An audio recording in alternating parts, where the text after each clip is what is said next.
વાત અમદાવાદની અમદાવાદમાં શાસ્ત્રીનગર વિસ્તારમાં પડ્યો છે ભૂવો. અંકુર 4 રસ્તા જવાના માર્ગ ઉપર ભૂવો પડ્યો છે. ડ્રેનેજની લાઇનમાં લીકેજને કારણે ભૂવો પડ્યો છે. 4 રસ્તા પર ભૂવાને કારણે ટ્રાફિક જામની સમસ્યા સર્જાતા વાહન ચાલકોને ભારે હાલાકી પડી રહી છે. અમદાવાદનો શાસ્ત્રીનગર વિસ્તાર કે જ્યાં આ મસમોટો ભૂવો પડ્યો છે. આ વિસ્તારમાં બ્રિજનું કામ પણ છેલ્લા ઘણા લાંબા સમયથી ખોરંભે ચડ્યું છે, જેને કારણે એક તરફનો રસ્તો બંધ છે ત્યારે વાહન ચાલકોને ભારે હાલાકી પડી રહી છે.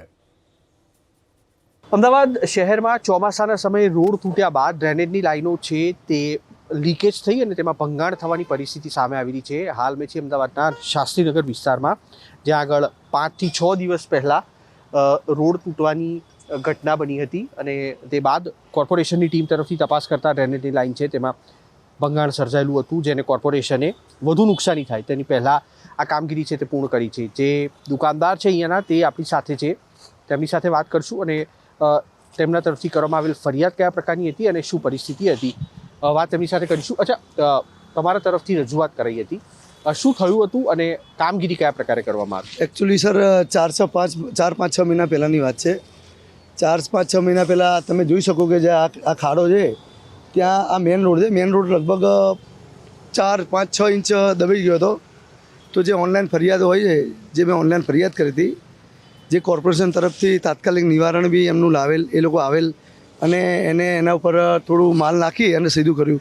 એવી રીતે લગભગ 2-3 વાર એમણે કર્યું. પછી કોર્પોરેશન તરફથી એમને ખ્યાલ આવી ગયો કે આમાં કંઈક પ્રોબ્લેમ બીજો છે, એટલે એમણે ધીરે ધીરે તપાસ કરતાં આ ખોદ્યું. આ ખોદવામાં એમને કંઈ અહીંયા કંઈ મેજર મળ્યું નહીં.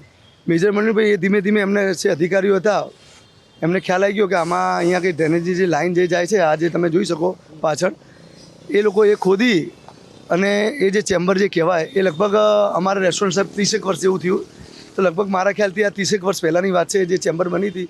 પણ સર એ ધોવાણ થઈ ગયેલી બધું જે સિમેન્ટ હોય, જે દિવાલો જે હતી ચેમ્બરની પાછળની અંદરની, એ બધું ધોવાણ થઈને એમને લાગ્યું કે આમાંથી લીકેજ માઇનોર થઈ ગયું છે અને ભવિષ્યમાં આ મોટું ના થાય એના માટે તાત્કાલિક એમને ખોદી અને એને ફરીથી સરસ રીતે પાછું જે એસિડિટી હતું એવું રાત દિવસ કામ ચાલે છે. અહીંયા અમે જોઈ રહ્યા છે અને અમારાથી બી બનતો સાથ સહકાર એમને આપીએ છીએ અને એ લોકો બી પુષ્કળ મહેનત કરી રહ્યા છે.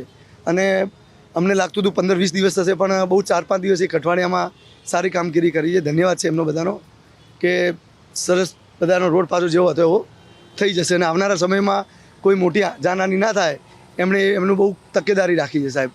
તો ચેમ્બરમાં સમસ્યા ઊભી થઈ હતી અને જે વ્યક્તિએ ફરિયાદ કરી હતી તેની દુકાન અહીંયા આગળ છે. 15 દિવસની સમયમર્યાદાની ગણતરી હતી, પણ તેની સામે 5 થી 6 દિવસમાં ચેમ્બર છે તેને બનાવવાની કામગીરી કોર્પોરેશન તરફથી પૂર્ણ કરાઈ છે.